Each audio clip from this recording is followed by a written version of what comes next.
Hello students, we had studied in last lecture that is chemical equation balancing. I hope आप लोगों को अच्छे से क्लियर भी हो गया होगा और अगर आपको कोई प्रॉब्लम हो रही है तो प्लीज़ मुझे आप लोग मैसेज कर सकते हो पर्सनली और मुझे कॉल भी कर सकते हो आप, ठीक है। और फर्स्ट अब सेकेंड हम लास्ट टॉपिक हम जिस पे हम डिस्कशन करेंगे जो कि ये we are seeing here types of chemical reactions. तो how many types of chemical reactions there are? First is a combination reaction, second decomposition reaction, and third displacement reaction, and fourth is a double displacement reaction. ये all kind of reactions जो हैं वो किसी न किसी form में आपको दो फॉर्म में हमेशा दिखेगी।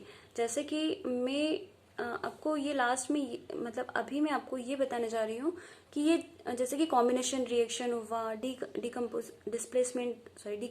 रिएक्शन हुआ, तो ये सारी जो रिएक्शंस है ना, ये रिएक्शंस या तो आपको एक्सोथर्मिक फॉर्म में दिखेगा या फिर एंडोथर्मिक फॉर्म में दिखेगा। एक्सोथर्मिक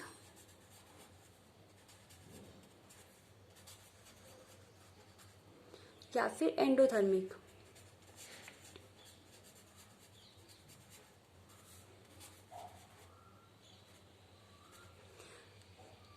ये जितनी भी रिएक्शंस है या तो वो एक्सोथर्मिक फॉर्म में दिखेगा या फिर एंडोथर्मिक फॉर्म में दिखेगा। यानी कि मेन जो टाइप्स हैं, टाइप ऑफ केमिकल रिएक्शन में ओनली 4 टाइप है, ठीक है। और एक्सोथर्मिक रिएक्शन, एंडोथर्मिक रिएक्शन, ये रिएक्शन हमें किसी न किसी फॉर्म में, यहाँ पे हो सकता है कॉम्बिनेशन रिएक्शन में या तो एक्सोथर्मिक हो या फिर एंडोथर्मिक हो, ठीक है। तो ये हमें रिएक्शंस में हमें ये दो फॉर्म हमेशा देखने को मिलेंगे। और एक और फॉर्म में आपको बताना चाहूंगी, रेडॉक्स रिएक्शन।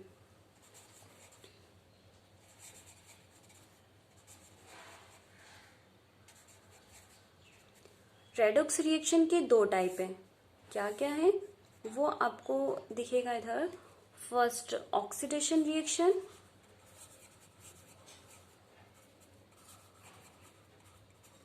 और सेकेंड आपको दिखेगा रिडक्शन रिएक्शन।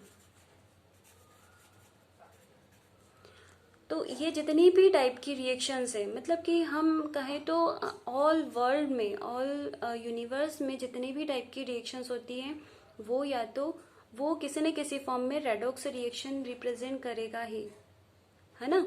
तो रेडॉक्स रिएक्शन को हमने 2 पार्ट में इसकी देखो, मैंने जो आपको अभी कहा है कि ये रेडॉक्स रिएक्शन होंगी ही, कोई भी रिएक्शन हो। अभी तक हमने केमिकल इक्वेशन बैलेंसिंग में देखा है जितनी भी टाइप की रिएक्शंस है उनमें सब में कहीं ना कहीं के सब हर एक पॉइंट पर आपको दिखेगा रेडॉक्स रिएक्शन दिखेगा ही।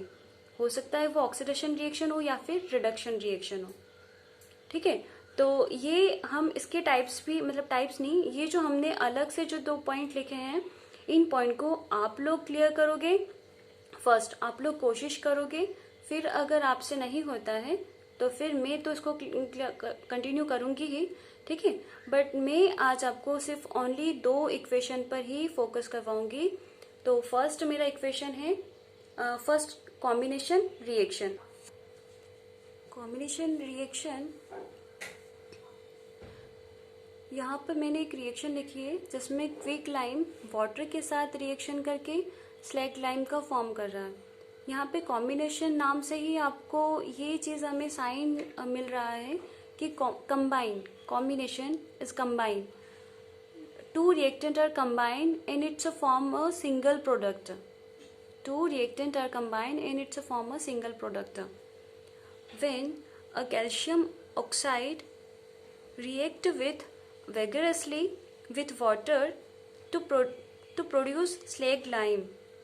Okay, तो यहाँ पे such reactions in which a single product is formed from 2 or more reactant is known as combination reaction.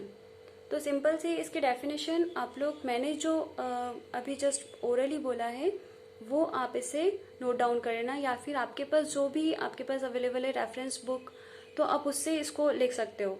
हम कॉम्बिनेशन रिएक्शंस की अदर एग्जांपल हम देते हैं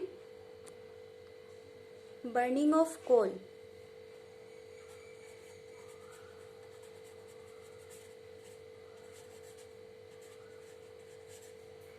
बर्निंग ऑफ कोल में सिंपल सा है कि कार्बन जब ऑक्सीजन के साथ में रिएक्शन करता है, carbon plus oxygen, it's a form carbon monoxide और कार्बन डाइऑक्साइड।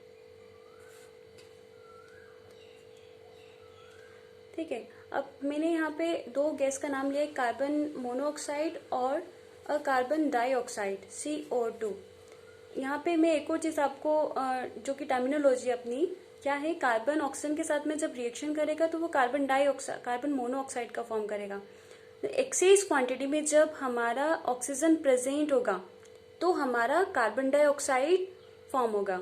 ठीक है, जब हम कहें तो लेस क्वांटिटी में ऑक्सीजन प्रेजेंस होगा तो हमारा कार्बन मोनोऑक्साइड फॉर्म होगा, है ना। जैसे कि हम देखो नॉर्मली अगर हम देखें तो जैसे हम लकड़ी को बर्न करते हैं, अगर वहाँ पे प्रॉपर वे में अगर ऑक्सीजन मिल रहा है, एक्सेस क्वांटिटी में ऑक्सीजन मिल रहा है, तो ऑब्वियसली वहाँ पे कार्बन डाइऑक्साइड फॉर्म होता है ना। और जहाँ पे लेस क्वांटिटी में ऑक्सीजन ऐड होता है उसके तो हमारा कार्बन मोनोऑक्साइड फॉर्म होता है। तो यहाँ पे ये जो हम जो रिएक्शन देख रहे हैं ये सब तो एक टर्मिनोलॉजी थी। अब हम मेन कॉम्बिनेशन रिएक्शन देख रहे हैं। तो कॉम्बिनेशन रिएक्शन में कार्बन ऑक्सीजन के साथ में रिएक्शन करके कार्बन मोनोऑक्साइड या फिर कार्बन डाइऑक्साइड का फॉर्मेशन करता है। ठीक है, और एक और एग्जांपल हम कार्बन की जगह पे अगर मीथेन एथेन को लेते हैं तो CH4, इट्स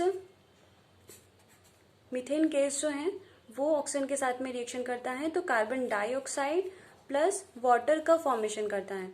तो यहाँ पे देखो ये एक रिएक्शन हुई, ये हमारी सिंगल प्रोडक्ट का फॉर्मेशन नहीं कर रहा है, बट फिर भी कहीं ना कहीं कंबाइन हो रही है, तो ये भी कॉम्बिनेशन रिएक्शन में ही काउंट होगा, है ना। तो कॉम्बिनेशन रिएक्शन में मतलब कि कार्बन और ऑक्सीजन कंबाइन होकर CO2 का फॉर्मेशन कर रहे। क्लियर हुआ? वो तो एक्सेस हुआ, एक्सेस हुआ मीन्स ये हमारा एग्जिट हुआ। क्या चीज एग्जिट हुआ कि हाइड्रोजन और वाटर, मतलब हाइड्रोजन इन ऑक्सीजन वाटर का फॉर्मेशन करे, बट कंबाइन जो हो रहा है वो कार्बन और ऑक्सीजन ही तो हो रहा है ना। तो इससे हम इक्वेशन बैलेंस कर लेंगे, वो हमारी बात की बात है। बट हम मेन चीजें जो ना, मेन जो हम देख रहे हैं वो हमारा मेन जो है वो किसको, burning of coal, this is a combination reaction. तो आप ये वाली रिएक्शन, ऊपर वाली जो रिएक्शन है इसे फर्स्ट प्रायोरिटी देना। ठीक है, अब नेक्स्ट हम एग्जांपल देते हैं। बर्निंग ऑफ कोल हुआ, फॉर्मेशन ऑफ वाटर।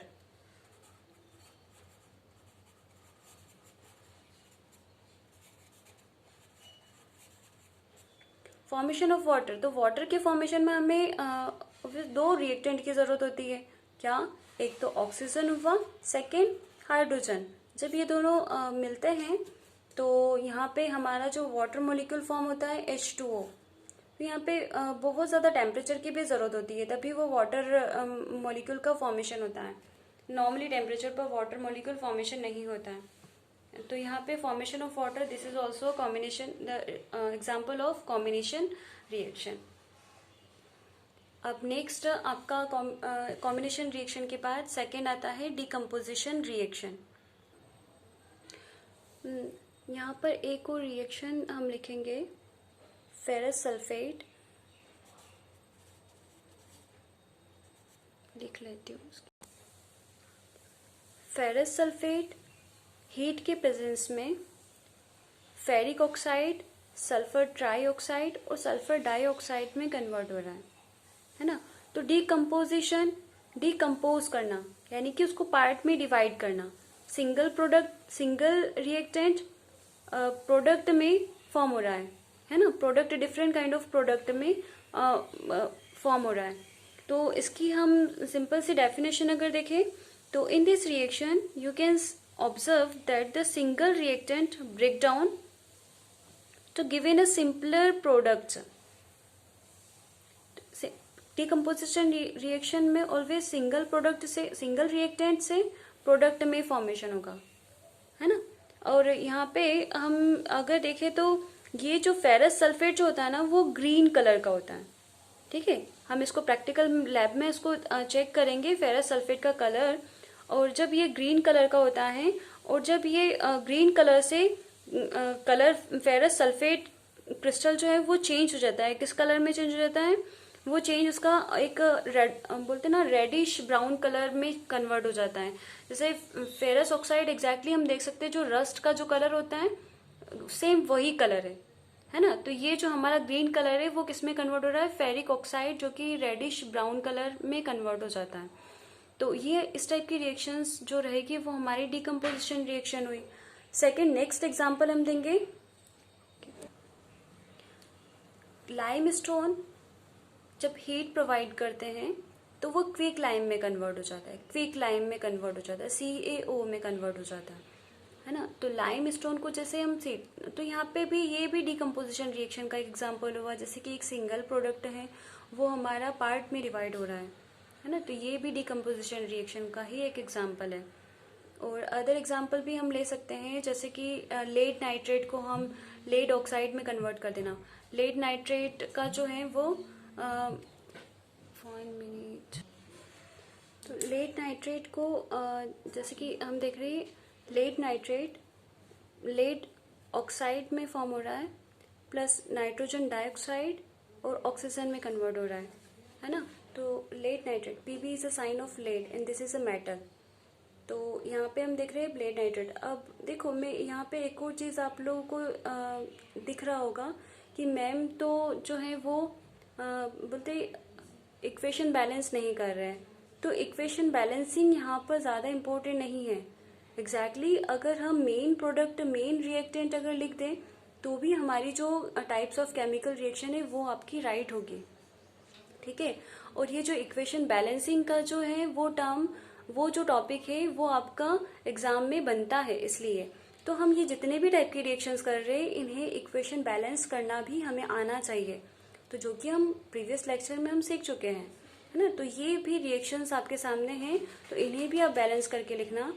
बट हम यहाँ पे मतलब जितने भी टाइप्स ऑफ केमिकल रिएक्शन है उसमें अगर बैलेंस नहीं भी करते, क्योंकि वहाँ पे हमें क्या आंसर को रिप्रेजेंट करना होता है, तो रिप्रेजेंटिंग में हमें एग्जैक्टली हम टाइम मैनेज करते हैं। तो वहाँ पे मेन जो हमारे टर्म है, टर्मिनोलॉजी है, वो हमारी आनी चाहिए, बेसिक कंसेप्ट आना चाहिए, है ना, ताकि आपका रिटर्न वर्क जो है वो इफेक्टिव हो और मार्क्स अच्छे कवर कर पाओ। तो ठीक है, अब हम इसकी नेक्स्ट वाली जो इक्वेशन है वो हम नेक्स्ट वीडियो में, नेक्स्ट लेक्चर में स्टडी करेंगे। ठीक है, आज के लिए इतना ही। Thank you so much.